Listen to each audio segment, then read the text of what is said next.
later. So as of right now, it's being shared from the Sports Court page, and I'll share it later on other avenues. But just trying to get it right up in here.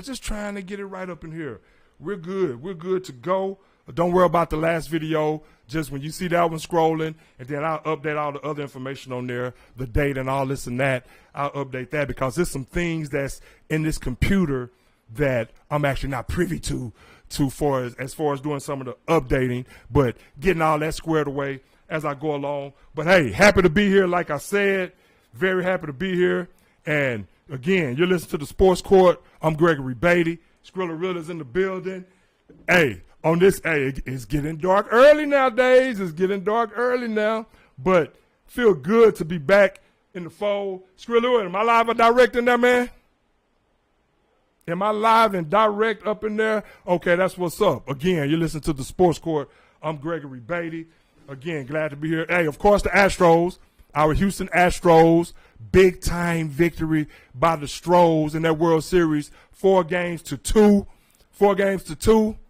And I tell you what, they got out to that, after that 8-home run blast by the Phillies in game 3, I think it was game 3.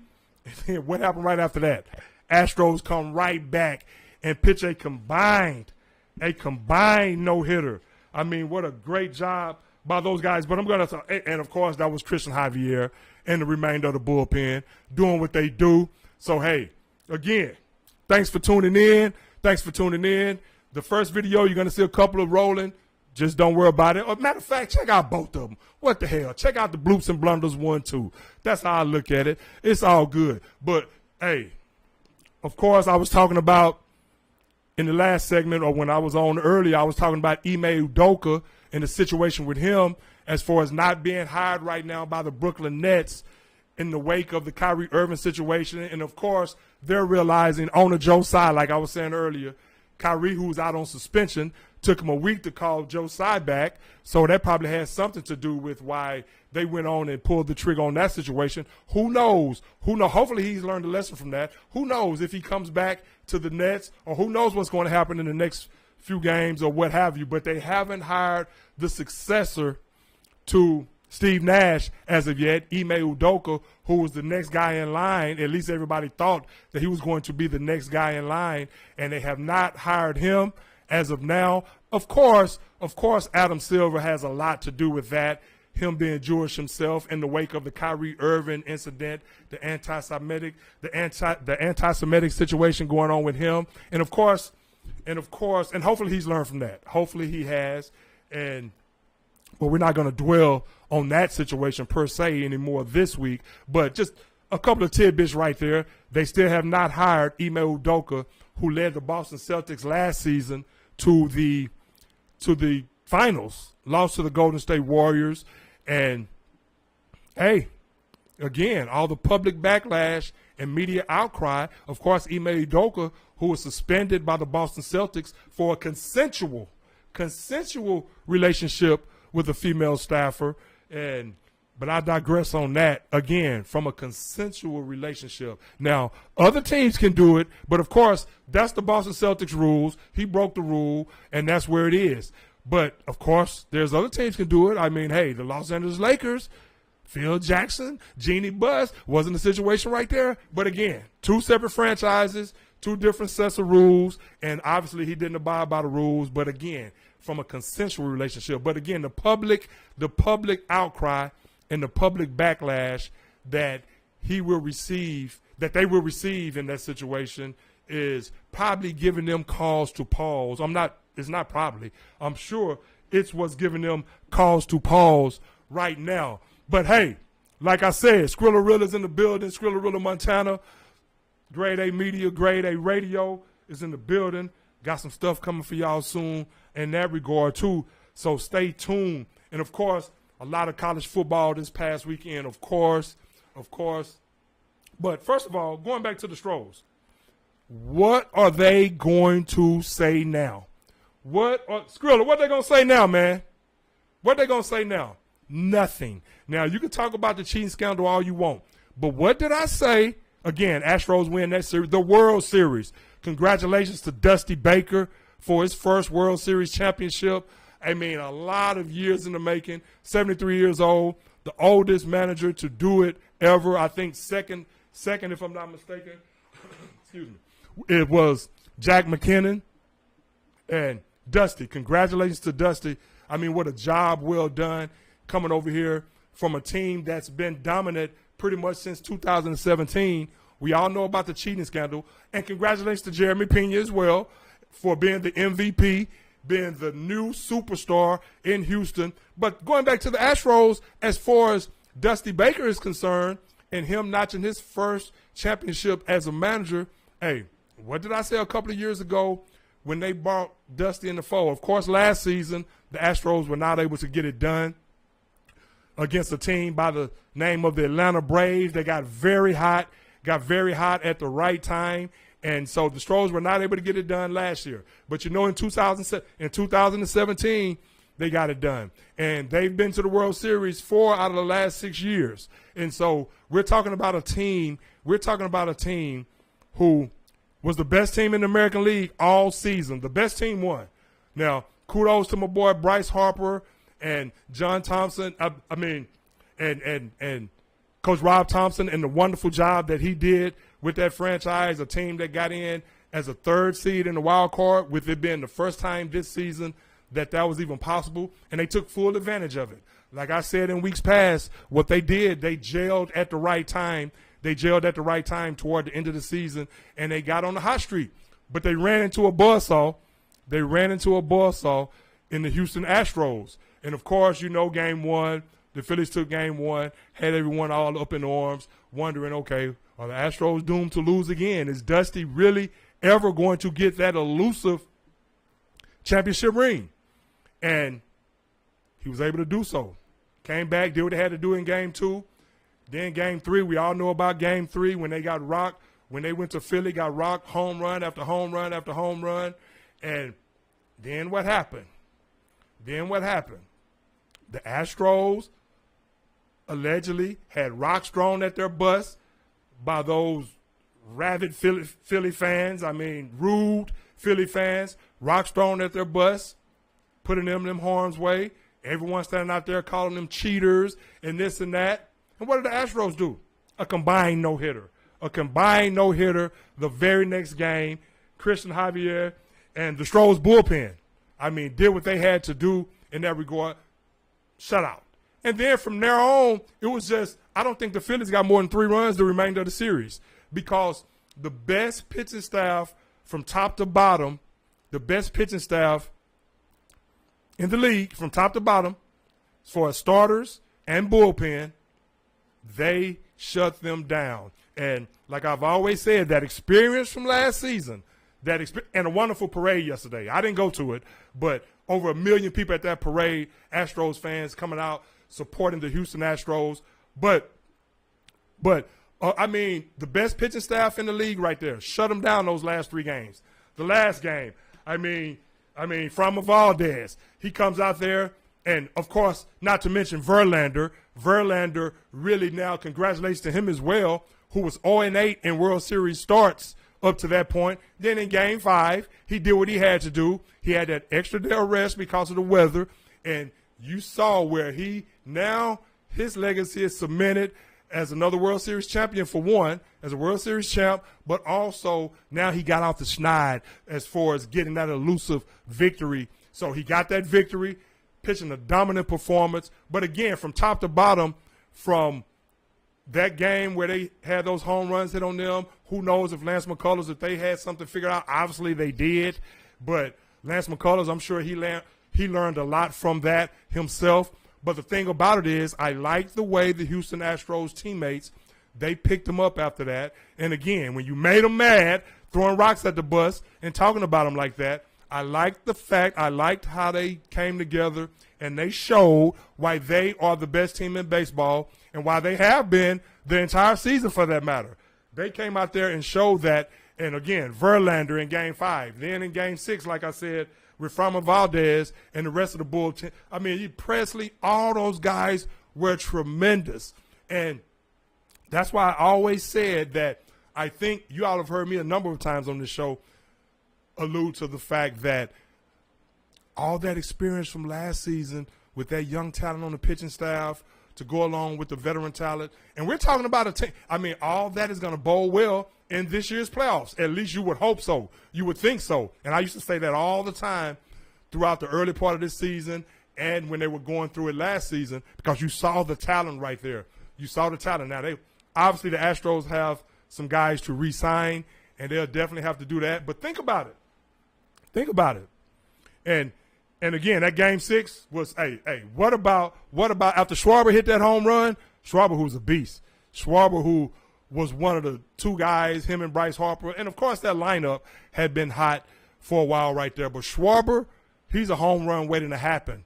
Hit, I think, like 50 home runs during the regular season, but took that 1-0 lead in the sixth inning.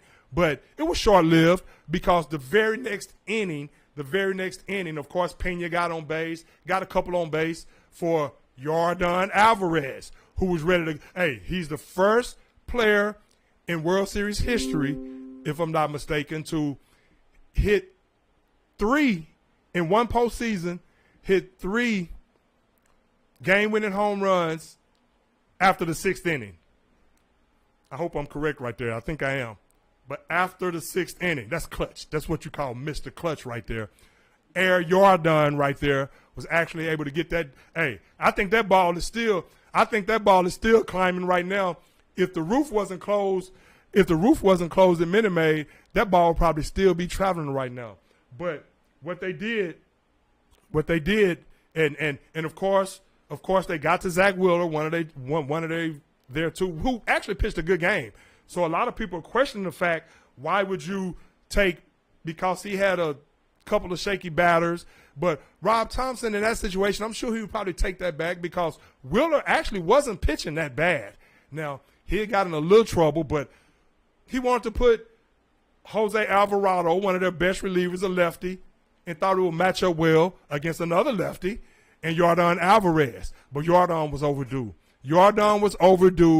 And he saw a pitch that he loved, not liked. He saw a pitch that he loved, and it was yard work. And that was the ball game right there. Once the Astros actually came back to Houston up 3-0, up 3-2, I said it's a wrap. It's a wrap. The Astros are about to win another World Series, and Dusty is about to get his first ring. What did I say? You all remember when me and Eddie was in here right after the cheating scandal. We talked about it a number of times about, he posed a question to me, what do I think the Astros have to do to not really erase that cheating scandal, but because in some people's minds, you look at some of those people from Los Angeles, the Dodgers who won 111 games, disappointment, ousted. Of course, they're going to be whining and crying. The Yankees, the same way, they handled the Yankees with no problem. The Yankees were one of the teams that were crying, oh, they cheated and all this and that. And so, but what did I say? What was I adamant about when talking about the Houston Astros and their resurgence? For one, I said Dusty Baker is the right guy to get them in the right mindset to go out there and get the job done. But, excuse me, let me clear my throat. And another thing I said was, the main thing that I was saying was, though, that they had to embrace the haters. Embrace the haters, and that's what the Astros had to do. Not to get off topic, but I was chopping it up. I was having it out. Well, not so much having it out, but we kind of went there with some guys not long ago. And they thought they were doing big shit and all this and that. They talking all that yin yang and whatever. I told them chumps, I said, get your hater game up first. Get your hater game up before you come talk to me. And the Astros definitely had their hater game up because all they wanted to do was talk about, the Astros this and the Astros that. And the main thing I kept saying was, as long as they come together, embrace it, they're going to hear a bunch of boos and all this and that. And that's going to show the true character of the team. I mean, what's used to walking around and going to every ballpark, whining about it or whatever? Go show them, because you knew the talent that you had on the team. You knew the talent of the core that was still there. And you knew the organization that you guys were playing in.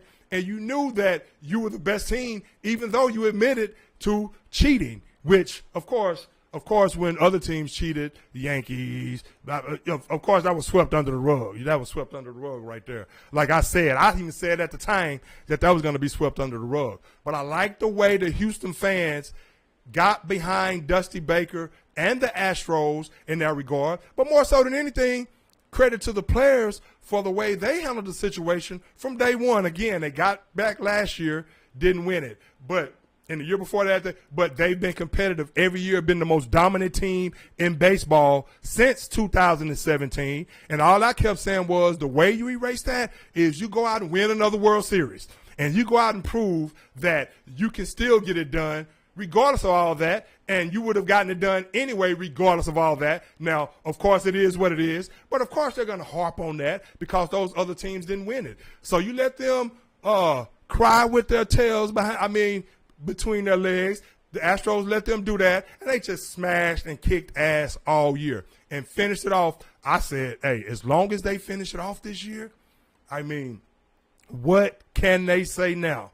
You know, you can say what you will, but the best team in baseball got the job done. Again, the pitching staff, and think about this. No George Springer, who you know how big George Springer was in those Astros great teams in that World Series team, leading it off, hitting home runs, leading the game off, hitting home runs. You know how dynamic he was as an outfielder as well. No George Springer. You replace him with a multitude of players, but players to get the job done. You have the evolution of Kyle Tucker. No Garrett Cole.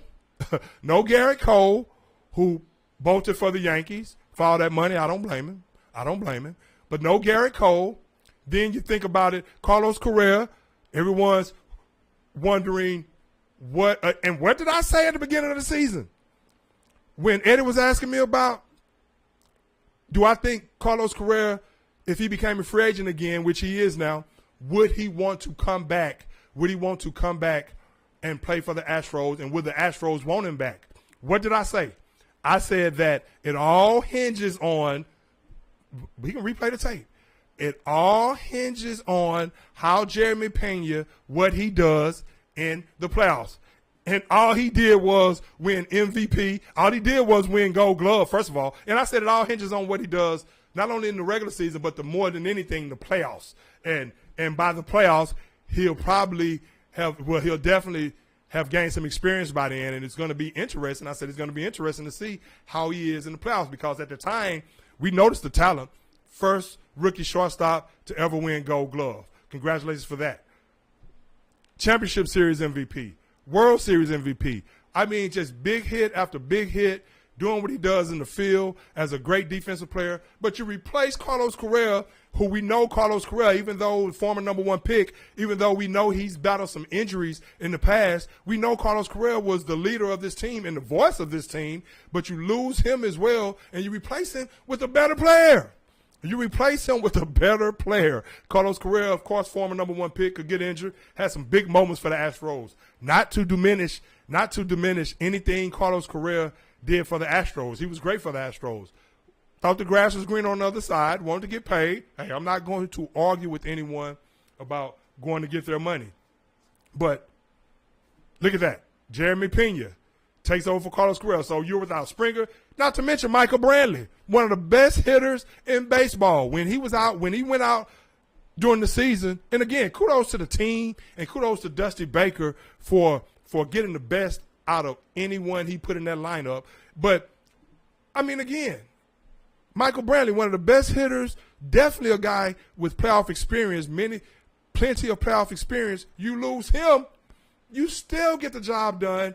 And again, because of a balanced team, a team effort, and great job by the Astros again, and kudos to them in that regard. World Series champs. What they gonna say now?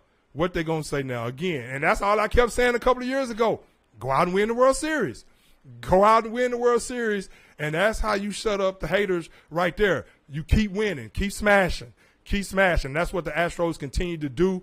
And I like the fact that they didn't, they're booing us and all this and that. Use that as motivation. You remember Jordan? Jordan used to create stuff. He used to pretend. Jordan used to pretend like people were hating on him just so he can get that edge. You know what I'm saying? And that's what you have to do. You have to use it as motivation because haters are going to hate. And so be the ones to make them hate. And I like the fact that Astros did that, and they were able to cap it off with the World Series championship. And they're only going to get better. You look at that, you know, the way they scout and the way they develop their players. Dusty isn't going anywhere. Dusty said it was time to party the other night, and he's going for number 2. Hey, Dusty is a guy 73 years young. You look at guys like that, Pete Carroll. Hey, this is not 1925, you know, where Newt Rockney and all these guys, you know, they turn 50, 60 years old, if they even turn that, and it's time to go. I mean, these guys are taking care of themselves, technology, nutrition, and being around young players. I mean, hey, so Dusty isn't going anywhere anytime soon as far as thinking about retirement because he's enjoying himself. And at this point, he probably doesn't have to pay for another meal in Houston, Texas, and neither does Jeremy Pena, but probably a lot of those guys, of course, Bregman. I mean, a complete team effort. But again, you had a rookie step up and really, and like he said, he learned from those guys, and then after that, his talent took over. Once he got relaxed and realized what he could do, got confident in himself, and realized that he was just one main piece and a very important piece, and a whole team full of veteran leaders whose leadership to him has really taught him a lot and got him to and then he just let his talent take over. He just settled down. Remember at some point in the season, they were talking about how he's swinging at pitches all outside of the zone. And what did we come in here and say? Well, hopefully, what did I say? Hopefully he learns from that. And toward the playoffs, that won't be happening as much. And so that was something he had to go through at that time to get to where he eventually got to. And that's being a World Series MVP. So with the way the Astros recruit and the way they develop their players and their farm system, the Astros are going to be a juggernaut. They're already the team to beat next season, if I'm not mistaken. And what about this? What about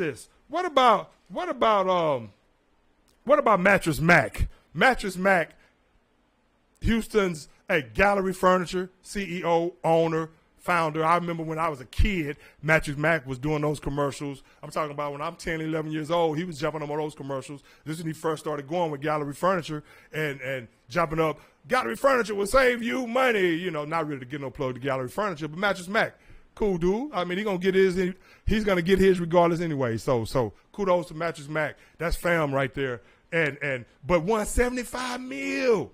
75 mil on him like that.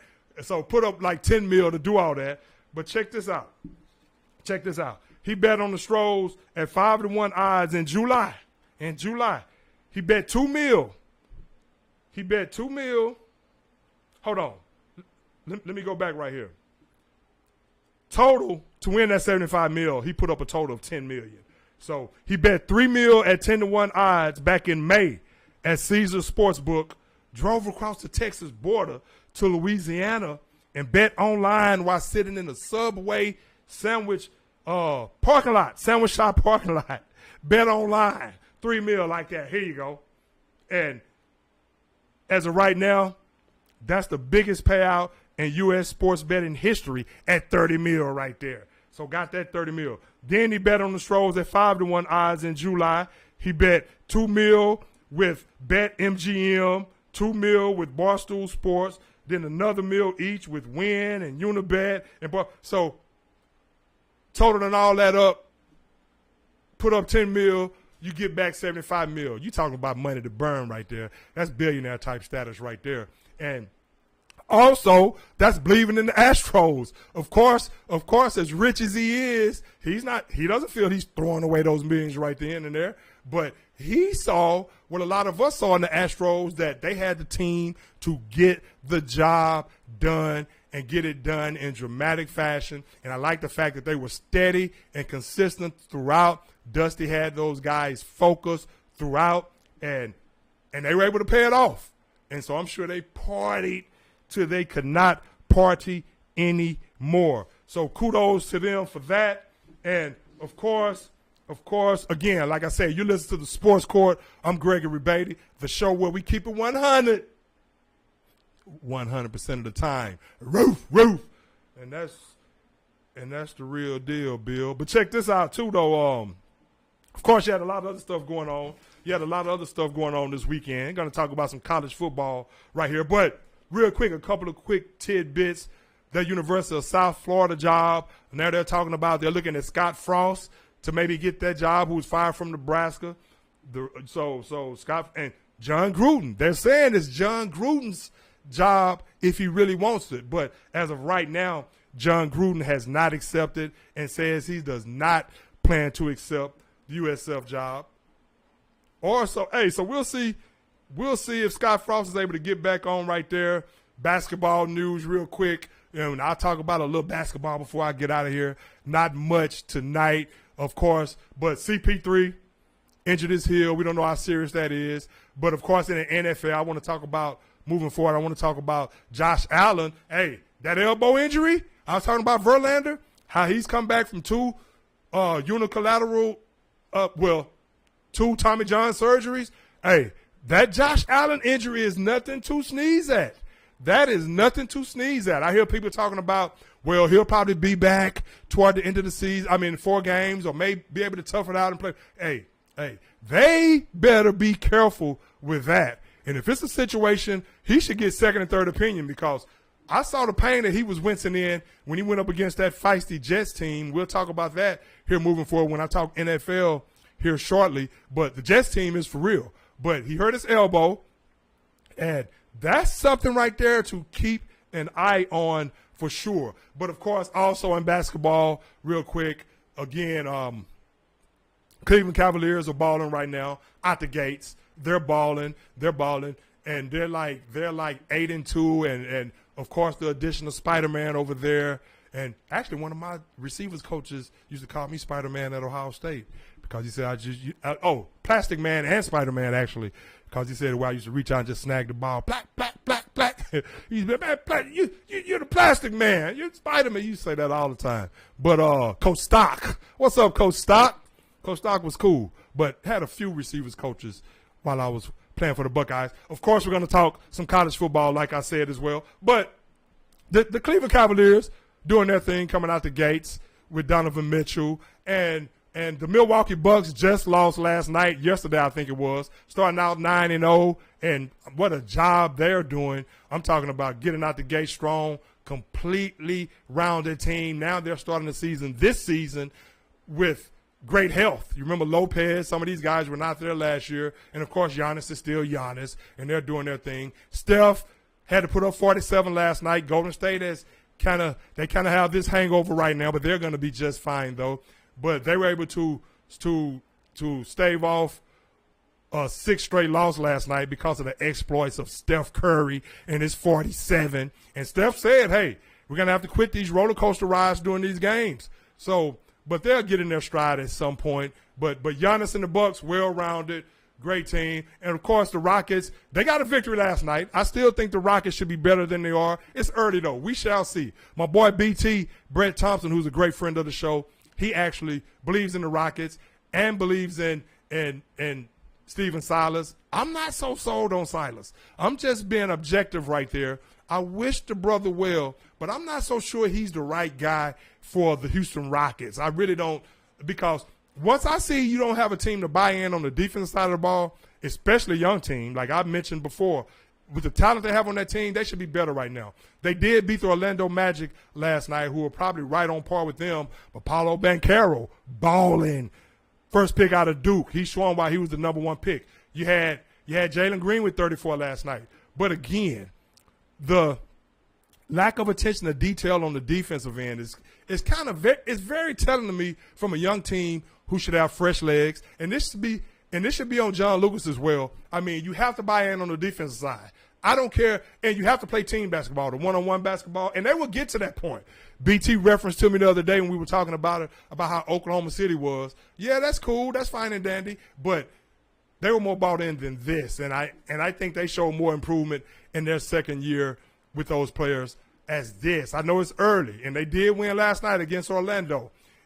But buy in on the defensive side. I want to see that defensive intensity, and then everything else will fall in place as you get more experience and gain more experience. But that's why I said I'm not sure Silas is the guy, because I just don't see where he has those guys getting better or buying in on the defense side of the ball or holding those guys accountable, so to speak. Man, I usually have my water up in here, but I'm good though. It don't stop. It don't stop. But hey, so we'll see what. So and then of course, but I'll talk more basketball as the weeks progress, and of course, kind of got off to a shaky start in here tonight. Of course, you're gonna see, like I said, you're gonna see a couple of videos. Hell, watch both of them for all I care. But I'll share this to my page actually later on this evening. It'll be rolling down the feed the next few days and all this and that, so it could do what it do. But again, who is ever tuning in, I definitely appreciate it. But one more shout out again to the Houston Astros. Congratulations on that. But moving on real quick to some college football. Hey, the best team in college football, and I'm going to say it, and I'm going to say it again, the best team in college football right now, and it's not even close. And I know a lot of you all think I'm going to say my Buckeyes. You know I'm objective up here. I'll talk about the Buckeyes here in a second. And stay tuned. I'm going to talk some NFL before I get out of here as well and do it like that. But first of all, before I talk about the best team by far in college football and what they were able to do this past weekend, Clemson, they're out of there. More than likely, they're out of there. 35-14 lost to Notre Dame. Hey, Notre Dame, now they're starting to – now that win by Ohio State against Notre Dame now who's 6-3. Now Marcus Freeman, he's starting to get his footing underneath him. They're starting to buy into what he's asking, and all of a sudden they're 6-3. There's a game or two there that they probably could have won as well. So they got off to a shaky start, 0-2 I think it was. But hey, I like what he's doing with that program right now. And if he's able to get some recruits to go to Notre Dame, I don't know if they're going to change their policy as far as getting some of these recruits in, but they're starting to buy into what Marcus Freeman, former Ohio State Buckeye, they're starting to buy into what he's preaching. And so I'm proud of him in that regard for sticking with it. And after those first two losses, staying the course and really keeping his team believing in what he was saying and what he was trying to get them to accomplish and putting them in the best position to succeed. I mean, they're not a juggernaut this year. But, again, 6-3, beat the number 14. I thought Clemson was a bit overrated anyway. Just watching them and, of course, with their, with DJ Ugalalele, DJU, and I figure out exactly how to pronounce his name because I take pride in pronouncing people's names correctly. But DJU, who I thought showed some strides and thought he would show. And now he's had a pretty good season, but they have a freshman quarterback behind him, who's got some time, and they're probably going to try to get him some run now if they really don't feel they have a chance at the playoff anymore.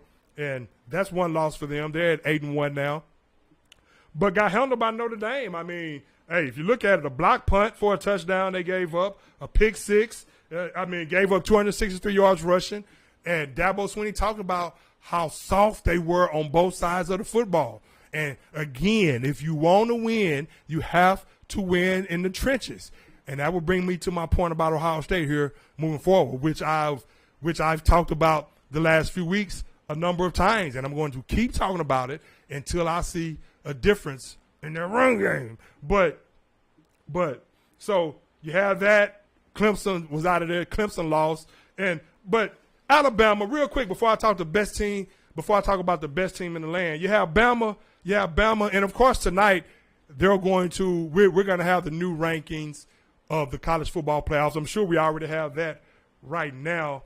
I'll probably look that up in a second. But you have Bama. Bama lost to LSU, 32-31.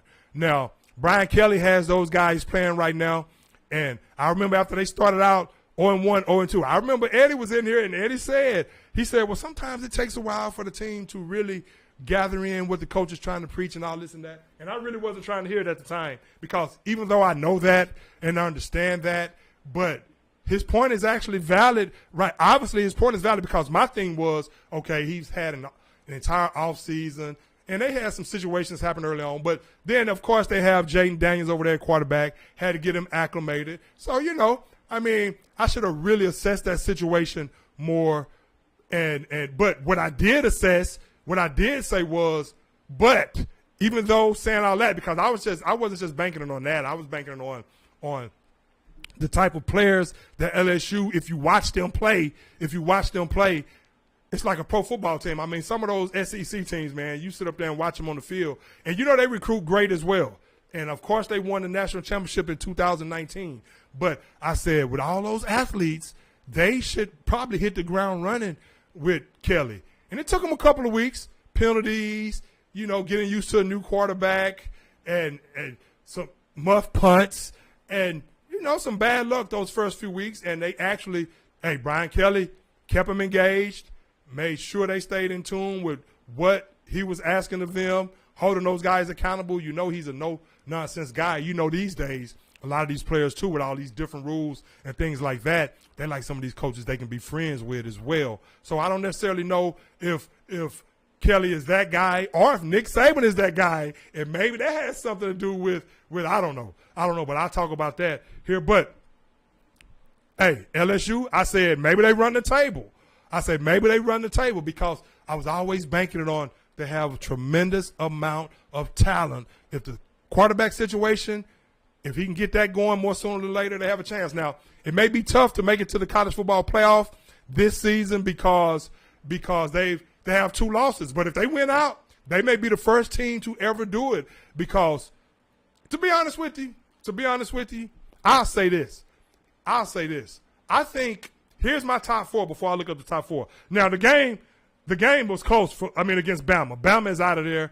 Bama, who Nick Saban, I hear people talking about how he hasn't used the transfer portal. You got to remember, too, Jahmyr Gibbs, who's an All-American, he left Georgia Tech, so he did get Jahmyr Gibbs, but maybe he wasn't as serious as other players that a lot of people thought maybe Jordan Addison, maybe to help their wide receiver because they seem to lack that, even though they still have talented receivers. But that is true, though. They don't have that dynamic receiver that really scares you, and that showed up because Bryce Young, in my opinion, is he's the number 1 pick in the draft if you're going to draft a quarterback. As much as I love C.J. Stroud, and there's some other guys that I can talk about, Bryce Young is a magician, and he's played against the top competition week in and week out. Last year's Heisman Trophy, I love his intangibles. I love his character. I love his leadership ability. He's a magician. He's a wizard out there on the field, always making things happen. So it's unfortunate. Bama's going to lose him this year, and they're also going to lose Will Anderson Jr., who is projected a top pick at linebacker, even though I don't think he's had a great season this year. Teams are paying a lot more attention to him as well, but he's still going to be a top pick. But Bama is not dominating. Now, he's going to have to get heavily involved in the transfer portal and go get some of that talent elsewhere, but he's going to have to get back establishing the trenches. That's where Bama, look at it. They lost to Tennessee weeks back, gave up 49 points. And so they're getting dominated in the trenches now, where it used to be a time where Bama would never get dominated in the trenches. So that's what Saban's going to have to get back to getting those top-notch offensive and defensive linemen and really developing them. But the only thing with that is now other teams are doing the same thing. And they're grabbing one here and grabbing one from there. Look at Georgia. And, you look at Bama. Bama doesn't have anybody. Everybody that he teaches how to do things, they leave and move on and go do other things. You look at Kirby Smart. Now Kirby Smart has the best team in the nation by far, in my opinion. And so maybe they're going to have to get some of those ex-players in there to really establish themselves again and get that culture back to where it's supposed to be. But all these teams with this recruiting and this NIL stuff and everything is evening out. And Saban, I still think Saban, come on now, the GOAT, the greatest coach to ever do it.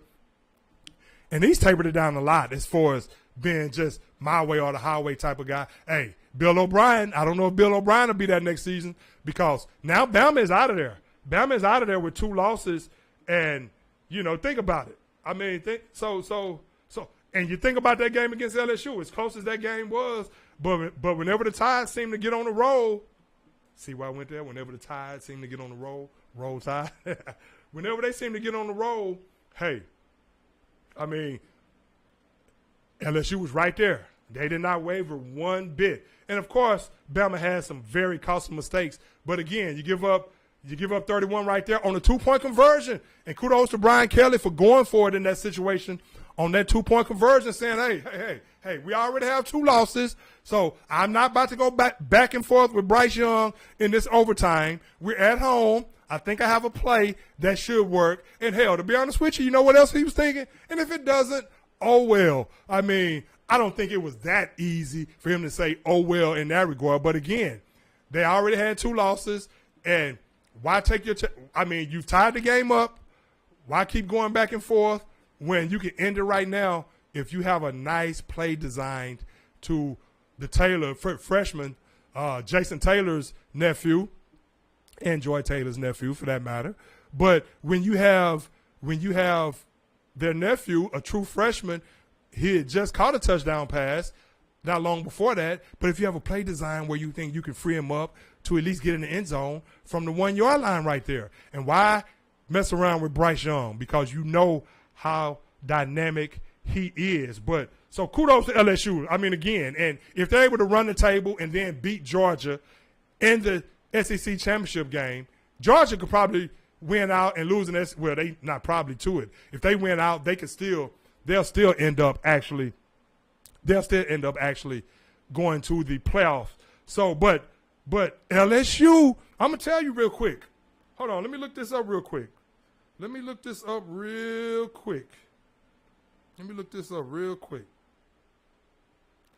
And if anybody's leaving a comment, or if anybody, I don't know, it was kind of discombobulated tonight when we first started. But you know what? Got it back rolling, and it's a full show coming right here. So you'll get in tune with it soon enough. But let me see right here. College football playoff top 25.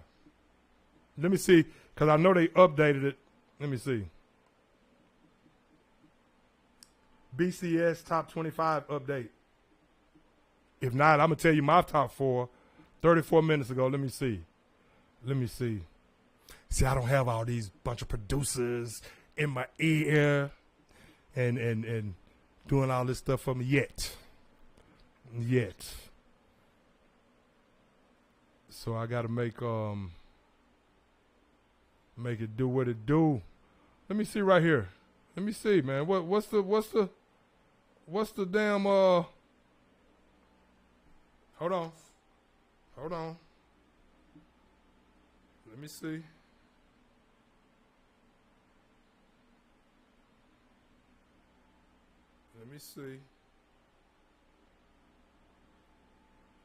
Georgia, Ohio State, Michigan.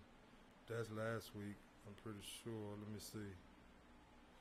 Release dates, college football playoff rankings, schedule release dates. Hold tight real quick, because I'm going to go somewhere with this. And I'm going to talk some NFL before I get out of here. I'm going to be here at about 8:15. Then I'm going to hit the road. Skrilla really let me do my thing in here. Appreciate that. And y'all stay tuned for what I want to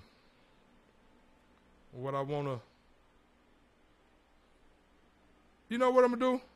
Here's what I'm going to do. Since it's not putting up the damn rankings for me right here. And I'm not about to mess with that computer and do all that. But here's what I'm going to do, because I pretty much know where the rankings are. Well, I'm going to tell you my top 4 right quick while I and again, so LSU, yeah. I'll get on that later. And like I said, anybody leaving a comment or whatever, I'll get with you on that. After the show. Let me see what's going on real quick.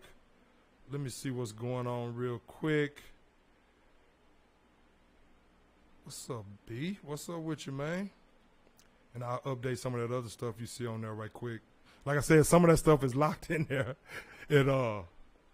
My engineer is, my top 4 real quick. Georgia by 4. You saw what Georgia was able to do to Tennessee. And I'm going to tell you like this. The game wasn't even that close. The game was not even that close as far as And again, I say Bama. You know Bama will be back next season. You know Clemson will be back next season, right in the mix because they recruit too well, and so they're going to be juggernauts, well coached. Dabo Swinney, they recruit so well, they'll be right back in the mix this year. I don't think Bama resume isn't that good this year to get in with 2 losses, even if they win out. But now, of course, you have LSU, who's just beating them. They beat a UT team who they probably should have lost to. So really that's it.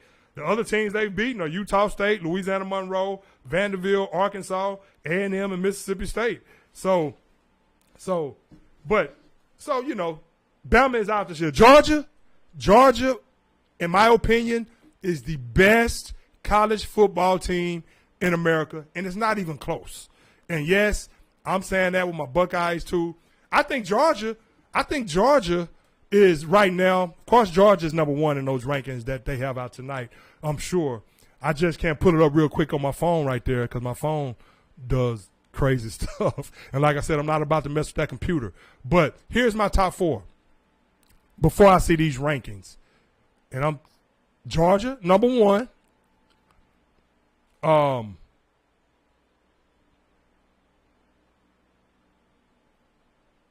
I'm serious when I say this. Michigan, number 2.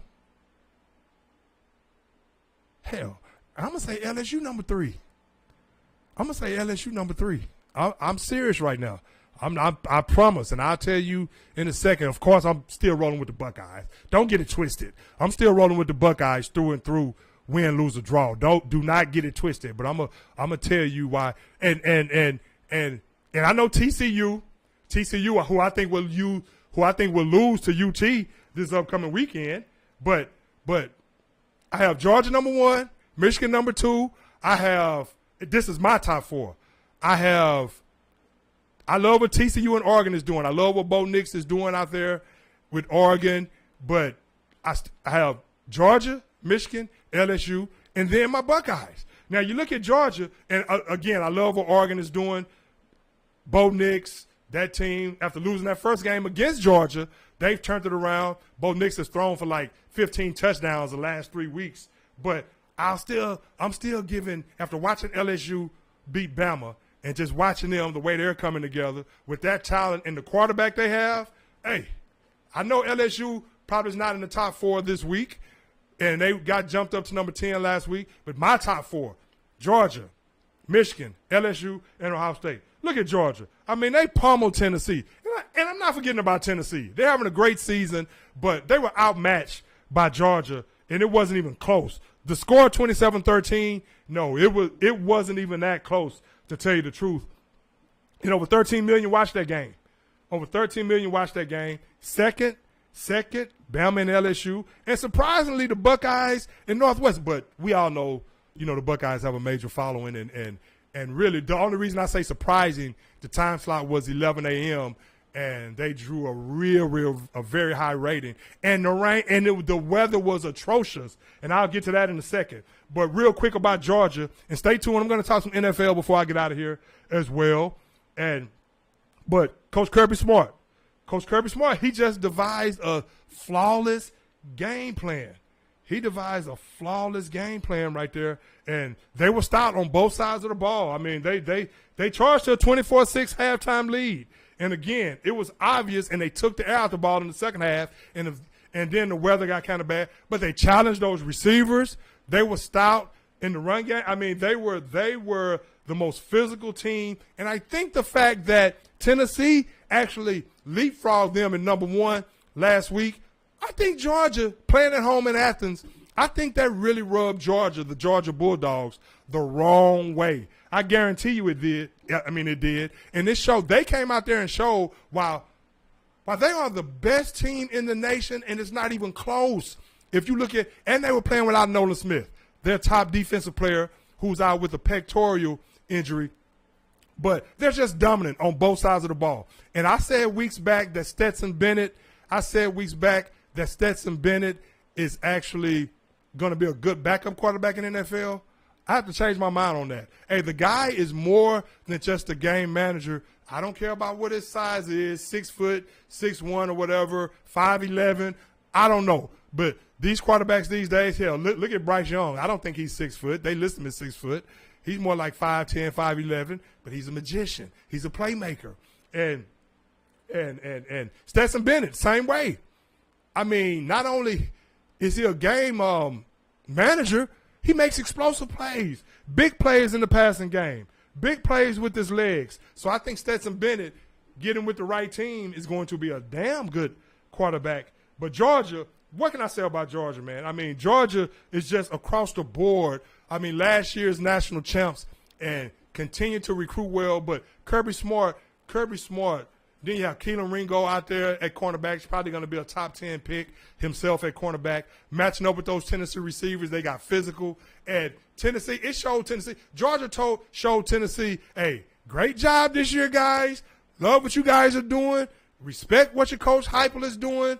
Getting that program back to prominence with the Reggie Whites and I can go up the Peyton Mannings and the Willie Gaults and all those guys. Love what you guys are doing. But we're the Georgia Bulldogs, and this is how we do it, and this is what we still do. And the fact that they put you all number one over us, we're going to show y'all that you all are not even on our level yet. So Tennessee is still in the mix, like I said as well, but I'll check out those rankings. Check out those rankings when you can right there, the updated NCAA rankings. I just gave you my top 4. Michigan, they beat Rutgers 52-17, I think it is. They can, and the reason I say Michigan number 2 right now, and I'm not trying to be funny when I say that, is how dominant they are and how physical they are. Again, you have to be physical in the trenches. And I watched the Ohio State Buckeyes before I move on to the NFL. The weather was terrible. The same way the weather was bad last season at the game against Michigan, where they couldn't really be the finesse, speed demon, Ohio State Buckeyes. I don't care. Everyone is playing on the same field, the same playing field, and you have to adjust and get ready to play, because strong run games, and when I talk about the NFL, I'll talk about that, how strong run games translate, and it bodes well in late November, December, and January, of course. And of course, January, when you're playing in college football, you're going to be playing in some nice weather if you make it to the college football playoffs. But the Ohio State played against Northwestern. And I was in there last week joking about how it was going to be a blowout and all this and that. Of course, the score would have been a lot worse for Northwestern if the weather would have been conducive to what Ohio State does. But that's not how it goes, though. Since the beginning of time in football, you have to adjust to the playing field, and hey, if that suits the opposing team, the weather, inclement weather suits the opposing team better, and hey, it's not their fault. They're not going to make any apologies for you, because you can't use some of that 4-3 speed and look all pretty on offense and move the ball up and down the field at will because you have superior athletes. I made a joke last week about Northwestern. Make no mistake about it. Northwestern is very well respected by me and everyone else that knows anything about football in the Big Ten. Northwestern, Pat Fitzgerald is a damn good coach, and he has those guys playing tough and sound football. He did a great job in that game. The weather was atrocious. I mean, wind was blowing as if you were in Chicago and you were by the river or something. Or I mean, it was one of the worst, like, wind-dated type games ever. You know, the Buckeyes still put up over 20 points. First team, I think, in history to do that for the 6th straight time. So they were able to do that. But I'll tell you this, though. Northwestern and Pat Fitzgerald, and they did a great job of eating up the clock, utilizing the clock. And so I think he coached a great game. And Northwestern, what a great job by them. And I like the fact that Ohio State, that's 3 games in a row where they've actually had some resistance from some teams, you know, and then they found a way to get it done. And that's the medal of a championship team right there. But crazy, I mean, the run game for Ohio State. Of course, C.J. Stroud was 10 for 26 for only 76 yards, 0 touchdowns, 0 interceptions. I mean, so right at some point in that game, I was like Al Davis. Just win, baby. I didn't care about the score. I didn't care about anything because, I'll be honest, it was getting kind of concerning until Ohio State went in. When they went in, it was tied up 7-7. But I was saying, you better not let these dudes go up 14-0 to 10-0 in this weather. rainy and as windy as it is, and you can't establish the run. But what I noticed was that once Ohio State went in and it was tied up 7-7, I said, okay, that's ball game. It's going to be ugly, but I don't think Northwestern is going to score again. Sullivan, tremendous. I love the competitive nature of their quarterback, Sullivan, and just that team. And that's what they do. That's how Pat Fitzgerald has those guys playing all the time. But the Buckeyes, I mean, Northwestern ranked 111th nationally. Now, you think I'm confident? Now, I know I pop my collar as time goes on and all this and that, but you think I'm being objective, you think I'm confident in seeing the way that run game, you have these two great running backs, but you can't get anything established in the run game consistently as far as physicality, and that's why I put Michigan ahead of them right now, because that's what they were able to do last season, and the way things are looking this season, they seem like they definitely want to come to Columbus and dominate both sides of the line of scrimmage. And the more I watch Ohio State, especially on the offensive side of the ball in that run game, the more I watch them, if you're not balanced, you can forget about a championship. And in my eyes and most Buckeyes fans' eyes, all Buckeyes fans' eyes, that's speaking the real, it's championship or nothing. It's championship or nothing. So you bet those linemen, I know you have a couple of pro prospects on the offensive line, you better get that run game. You better get physical, because finesse football and Don Coryell football and pretty boy football is not going to cut it against Michigan, LSU, or Georgia, in my opinion. And maybe not even Oregon. And I don't want to totally disrespect some other teams that's right there. I still think TCU will lose to UT this upcoming weekend. But UT is out of there as far as a playoff is concerned. At least I would think, even though I love watching them play. Love that scheme. Quinn Ewers could spin it. Love watching Bijan Robinson. I mean, so I don't miss a UT game if possible. But the Buckeyes have to get better as far as running the football, because that's becoming very concerning. 111th nationally, and what happens? Mayan Williams, 26 carries for 111 yards, 2 touchdowns, but only had 22 yards on 11 carries in the first half. Stopped on the 3rd and 1 twice. Stopped on the 4th and 1 once. I mean, it's happening way too often. And you have Michigan coming up in a few weeks. And Jim Harbaugh is going to try to punish you and not physical you. Going to try to run the ball down your throat with Blake Corum and that dominant offensive line. Keep C.J. Stroud and all those high-powered, fast wide receivers and even their running backs when they get going. 2 great running backs. But for some reason, Ohio State cannot control the line of scrimmage. You're going to have to get more physical these last few games in the trenches. You're just going to have to do it. You're going to have to establish it. And the linemen, you're going to have to pull them aside. And I don't know what you're going to have to do. But if you have any hopes of doing anything long-term this season, you better get more stout and more physical in the trenches. And that's on both sides of the ball. That's on both sides of the ball. And I mean that. So, of course, this weekend schedule real quick before I move on to some NFL. Georgia and Mississippi State. You got Oregon have Washington this week, so they get a chance to continue their playoff push. LSU versus Arkansas. And that could be tricky right there. Arkansas, who are ranked in the top 20 coming into the season, those games like that, you never know. So LSU can't let their guard down right there. But in all objectivity, hey, I like what I've been seeing from them. And it's not surprising to me, because I've always said they should be doing that year in and year out because of the talent on that team. So Michigan versus Nebraska, TCU at UT, like I said, Tennessee at Missouri. So, hey, there it is. But moving on real quick to the NFL for the last 10, 15 minutes real quick, and then I'm going to get out of here, and I'll be back next week to break it down. Next week, I have I'm going to go into these to the situation on here on this computer, and we're going to update a few things that we need to update in case I'm back in here by myself again. Usually Eddie is in here doing this and that and messing with that stuff, and some of that stuff is kind of logged in there a certain way.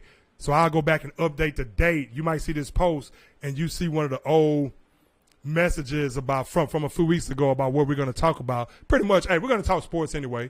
So I'm going to go update the date in that situation. But the NFL, real quick, hey, of course, the Eagles over the Texans this past Thursday, and you saw You have, of course, Jalen Hurts came home, still doing his thing, 29-17. The Eagles undefeated up to this point. I like what I saw from Justin Fields yesterday or Sunday. I like what I saw from Justin Fields, and that's why I said a few weeks back, I'm not going to give up on Justin Fields because, granted, I didn't think that it would happen this soon, this turnaround, but in my opinion, he was the best quarterback in that draft, and he should have been drafted as such. That goes for Trey Lance, and, of course, he's injured right now, so and that's unfortunate, and Zach Wilson. I thought he was Justin Fields. How could you pass up on Justin Fields? Now he's showing, even with the depleted and a lack of talent on that team, I think the coaching staff, now they're putting him in the best position to succeed. He's taking advantage of it. You see what Tyreek Hill said after that game. They actually lost that game, Chicago, but they've been trending upward.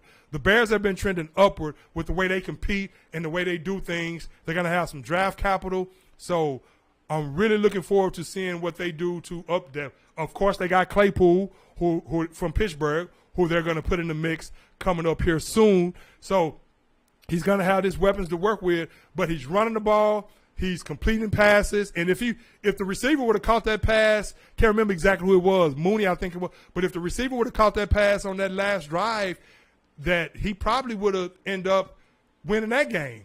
And of course, that halted that drive. And Tua passed for over 300 yards, 3 touchdowns. Miami, I'm not going to talk about. I don't have time to talk about Miami again, but they're straight legit for real. Miami with that scheme and what they're doing, hey, they're a team to be reckoned with moving forward. But Justin Fields, 178 yards rushing, and you see the speed. But he's a great passer and a great runner, a great scrambler. Now he's thinking more.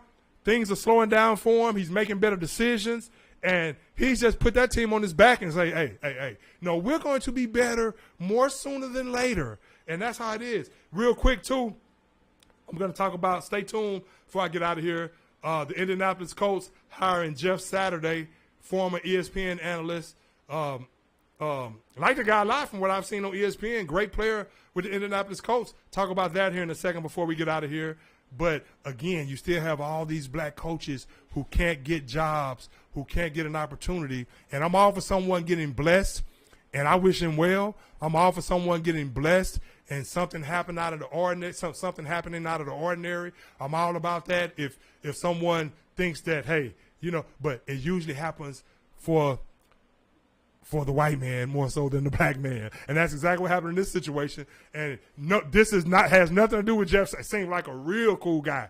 I'll talk about that here in a second before I get out here even more. But again, Justin Fields, 178 yards rushing.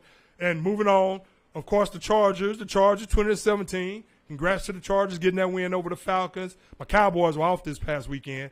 Got Green Bay, a reeling Green Bay coming up this Sunday, and we hear Jerry Jones talking about Odell Beckham Jr. and the possibility. I'm with that if he's healthy. But what I will say about that, but now real quick, going back, stay with me right here.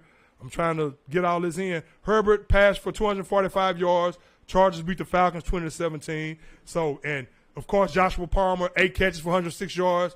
Cuz still coaching some of those receivers that's injured over there. Doesn't have Keenan Allen, and the Chargers still injured, but they found a way to get a win right there. But and some other, some other things right there going on. Herbert, okay, like I was saying. But Cowboys, you got Green Bay, the Odell Beckham Jr. situation. Hey, I'm with that, but 2 ACL injuries. I don't know. People's expectations this season, I think, may be Odell may not be back to next season. Or 2 ACLs on the same knee. You're listening to an ACL survivor right here. And 2 ACLs on the same knee where you're reconstructing that graft. I know the technology is a lot better now, but hell, I remember when I was in Atlanta for camp, should have made that team, but that story for another day as well.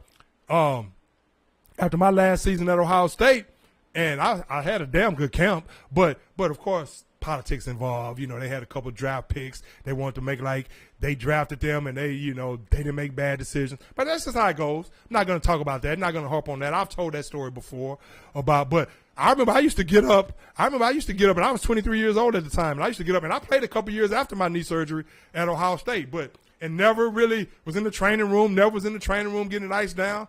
But every now and then I get that tendonitis and it would puff up a little bit, but didn't wear a sleeve or nothing on it. It was just one of them situations. But I remember being like in the hotel room after practice sometimes like, man, I want to make this team, you know, because I want to play some football. I definitely want to play some NFL football, and I want to go get this Benz. You know, I saw a Benz the other day in the parking lot. You know, I want that Benz. Even if I'm making that free agent money, that undrafted free agent money, I can go get this Benz at 23 years old. Of course, God had other plans, and yeah, I said that. Dad told me to be careful about that. Might get persecuted for talking like that. But y'all know where I stand. But and I feel where he's coming from on that. But I'm not gonna hide my fact. But I said all that to say, obviously that wasn't meant to be in that situation. But I remember I used to be in the hotel room after practice, and while I get warmed up at practice, I'm cool. But after everything calmed down on those tour days and the knee get a little stiff and kind of puff up a little bit. But like I said, I go back the next day, and when practice first start, kind of limping around a little bit because of that tendonitis. But then, and I think Kawhi may be going through the same thing, where some people you might not do that. You might not have that. Some people you might not have that. You may, you know, Joey Galloway had a couple of knee surgeries on the same knee, I think. He was still running 4.2s and 4.3s. I mean, if I sat down on my knees and leaned back right now, I would have to lean to the right because all this over here is tight and reconstructed and all this and that. And I said all that to say this. So I remember I used to say to myself at 23, like, damn, man, I hope my knee can hold up because kind of limping around, but never talked about it. I just went out there, made sure I warmed up. Then once I was warmed up, I could do everything I needed to do. But it was after the fact just how sore we get from time to time. But it wasn't nothing. I mean, that's just what it was. I mean, it was a reconstructed knee. Odell has 2 reconstructions on that same knee. Now, of course, the Cowboys can definitely use some more explosiveness on the outside, and I love Odell Beckham, but is he going to be healthy? That's a tough situation right there. If he's healthy, yeah. And so, but what you do, you get him in right now, get him acclimated, and Jerry Jones is talking like that's a possibility. Seahawks, I mean, Geno Smith still doing this thing, 26 of 34 for 275 yards, 2 touchdowns. Kenneth Walker III, 109 yards. But my Cowboys have Green Bay this week, a real Green Bay, who lost 15-9 to the Lions. And Cowboys, after that week off, should be ready to rock and roll. And y'all always hear me kind of go in on Green Bay. Ever since Green Bay, the Dez catch, and back in the day when they used to beat the Cowboys with Lombardi and the damn goal line bullshit and all this and that, I've never been a Green Bay fan, never been a Green Bay fan. And so, but let's get them this week. Really not going to talk about any other games this week. But the Bucks over the Rams this weekend, 16-13, probably salvaged their season. But I was talking about Kenneth Walker III, 26 for 109, when I was talking about the Seahawks. They're 6-3, looking straight legit. The Bucks, 16-13 over the Rams. Tom Brady probably salvaged that season. I don't need to tell you his stats. He was just Tom Brady being Tom Brady at the end of the game on a game-winning drive and got the job done. So now they're sitting on the top of that division, a division that's not that good this season. You have San Francisco, Atlanta who's having a good season. But all you have to know is Tom Brady had the game-winning drive right there. The Chiefs and the Titans. Chiefs were able to get that done 20-17. Hey, Patrick Mahomes, 43 of 68 for 446 yards, 1 touchdown. But the Titans defense, hey, they're legit. In that run game, of course, but the Chiefs found a way to get it done. And the run game didn't produce anything. I think a total between those 3 players, and they didn't commit to it as well, a total of 14 yards altogether by those 3 running backs. But Patrick Mahomes utilizing his legs, doing what he had to do, and they were able to win a physical style game, and that's what they're going to have to do. The Bills, like I said earlier, lost to the Jets, 20-17. Jets, a young up-and-coming team. Zach Wilson, again, Buffalo better get that. They better take care of that elbow situation with Josh Allen. But Buffalo, if Josh Allen is going to be in the fold, they're going to be all right. The Jets are a team to be reckoned with in that division. Miami, the Jets, and Buffalo. But the Jets, a young, hungry defense. You have Garrett Wilson. You bring in. They beat the Raiders.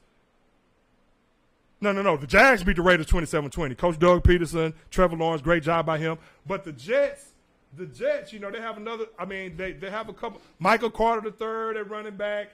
And then, of course, James Robinson that they got in the trade. And so they just keep clicking. Zach Wilson played smarter than he did the week before, a game that they should have won against the Patriots. And of course, Garrett Wilson had 5 for 92. Now, before I get out of here, again, the Patriots lost to the Colts. The Colts fired Frank Reich. Frank Reich, who had been there for a number of years, never got the quarterback situation established. They bring in Jeff Saturday. Now, of course, Jim Irsay, it's not surprising. If you're Jeff Saturday, you're not surprised at all. What he's going to have to do, he's very surprised at what happened. He's only coached at the high school level where I think in a suburb in Georgia where I think he was only 20-16.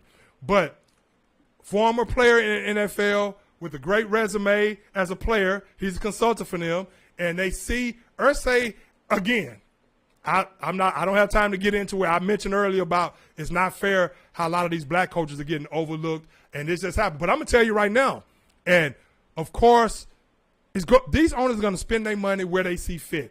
So we can keep, of course, what we can do, or the media, I should say, or people, as far as that regarding hiring minorities and giving them better opportunities in situations like that, instead of some of these owners just hiring their friends and not hiring the best person for the job. Now, excuse me. He's the first person, Jeff Saturday is the first person since Norm Van Brocklin in 1961 to get hired as a head coach by a team and with no college or pro experience. But if you're Jeff Saturday, again, this is no knock against Jeff Saturday, who was 20-16 as a high school head coach the time he did that. But Irsay, who's going to beat by his own drum, and we can say whatever we want to say about the situation. These owners are going to continue to do what they do, spend the way they want to spend, hire who they want to hire. But what the media has to continue to do is just continue making it inconvenient and shedding light on it. And then hopefully things will change more sooner than later in that regard. But congratulations to him. Like I said, I like the guy. When I watched him on ESPN and made, a 7-time Pro Bowl as a player, knows the Colts, knows what that culture, knows what they need in order to get back on track, knows Peyton Manning. So he has to incorporate himself and he's going in. Hey, he has nothing to lose because they're not expecting him to do anything anyway. So you go in there, here's your dream job right here, your dream shot, and you get these guys to buy in, get some things done, win a few games. Irsay, who's going to beat to his own drum, he's not only saying, okay, he's saying, hey, I love what I'm listening to this guy say. He's one of our own. I love what he's talking about. I love his football acumen. He's a leader. I know he's a leader. And why not? Jeff Saturday's going to go and he's going to have to go in there and lean on some of the players.